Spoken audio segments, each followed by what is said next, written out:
महाविकास आघाडीची आज एक महत्त्वाची बैठक होणार आहे। मुंबईतल्या जागांच्या संदर्भात या बैठकीमध्ये चर्चा होणार असल्याची माहिती मिळते आहे। महाविकास आघाडीचे मुंबईतले नेते जागा वाटपावरती आज या बैठकीमध्ये चर्चा करतील। मागच्या बैठकीमध्ये जागा वाटपावर बदलापूर घटनेमुळे चर्चा होऊ शकली नव्हती, मात्र आजच्या बैठकीत महाविकास आघाडीतील मुंबईतले नेते पुन्हा एकदा चर्चेला बसणार आहेत। संजय राऊत, अनिल देसाई, वर्षा गायकवाड, राखी जाधव, जितेंद्र आव्हाड, नसीम खान आणि इतर महाविकास आघाडीतले मुंबईतले नेते या बैठकीला उपस्थित असल्याची माहिती मिळते।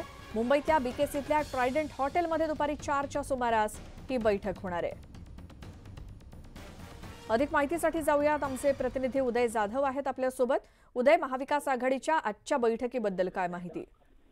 महाविकास आघाडीची आज महत्वाची बैठक होत आहे आणि या बैठकीमध्ये महाविकास आघाडीकडून ठाकरे गटाकडून संजय राऊत, त्याचबरोबर अनिल देसाई, काँग्रेसकडून वर्षा गायकवाड आणि राखी जाधव असतील तर राष्ट्रवादी काँग्रेसकडून जितेंद्र आव्हाड हे या बैठकीला उपस्थित असतील। आणि ही बैठक महत्वाची आहे ते या कारणासाठी, कारण मुंबईतील जे एकूण 36 विधानसभा मतदारसंघ आहेत त्या 36 विधानसभा मतदारसंघाचे एकूण जागा वाटप जे आहे हे कसं करायचं या संदर्भातली ही महत्वाची बैठक असणार आहे। साहजिकच या बैठकीमध्ये ठाकरे गटाचा वर्चस्व असणार आहे, कारण ठाकरे गटाची ताकद जी आहे ती मुंबईमध्ये महाविकास आघाडीमध्ये सर्वात मोठी आहे। त्यामुळे ठाकरे गट इथे सर्वाधिक जागा मागण्याची शक्यता आहे। त्या खालोखाल काँग्रेसला देखील इथे विधानसभाच्या जागा हव्या आहेत।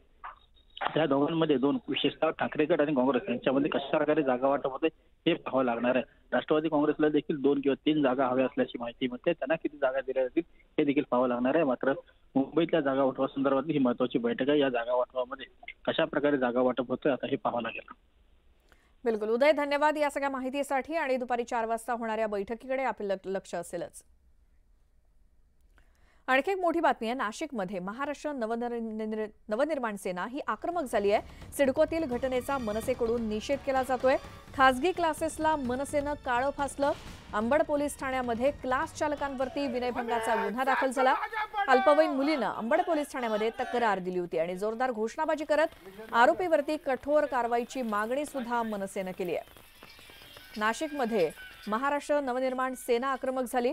सिडकोतल्या घटनेचा मनसेकडून निषेध करण्यात आला। खासगी क्लासेसला मनसेनं काळं फासलं। अंबड पोलीस ठाण्यामध्ये क्लास चालकावरती विनयभंगाचा गुन्हा दाखल करण्यात आलाय।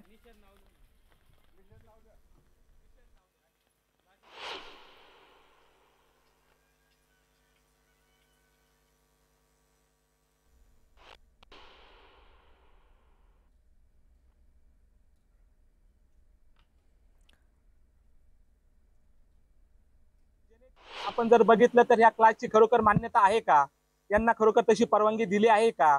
आणि या सगळ्या गोष्टीमध्ये जरी पोलिसांनी आज गुन्हा दाखल केलेला आहे, परंतु महाराष्ट्र नवनिर्माण सेना त्याला कुठल्याही परिस्थितीमध्ये सोडणार नाही आणि त्याला आम्ही त्याची जागा दाखवल्याशिवाय राहणार नाही असं आहे। आणि संपूर्ण क्लासेसचं आम्ही याच्यानंतर जे काही हे आहे ते त्यांना आम्ही धारेवर धरणार आहे की जेणेकरून या क्लासमध्ये यांना खरोखर परवानगी आहे का, यांना खरोखर या शासनाने अशा क्लास घ्यायला परवानगी दिली आहे का, त्यांच्या माननीय पोलीस आयुक्तांकडे त्याच्यानंतर शिक्षण याच्याकडे विभागाकडे यांची नोंदणी आहे का? आणखी एक मोठी बातमी, नाशिकमध्ये हिट अँड रनची घटना घडली आहे। मद्यधुंद कार चालकानं उभ्या असलेल्या 3 गाड्यांना धडक दिली।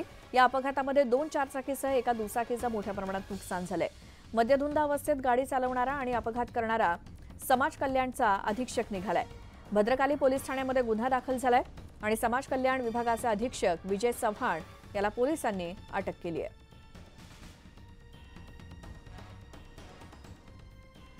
एक अपघाताची घटना, पुन्हा एकदा हिट अँड रनची घटना। कार चालक विजय चव्हाणला पोलिसांकडून अटक झाली। नाशिकमध्ये भद्रकाली परिसरामध्ये एका वाहनानं उभ्या असलेल्या 3 वाहनांना जोरदार धडक दिली। यामध्ये 2 चारचाकी आणि एका दुचाकीचं प्रचंड नुकसान झालंय।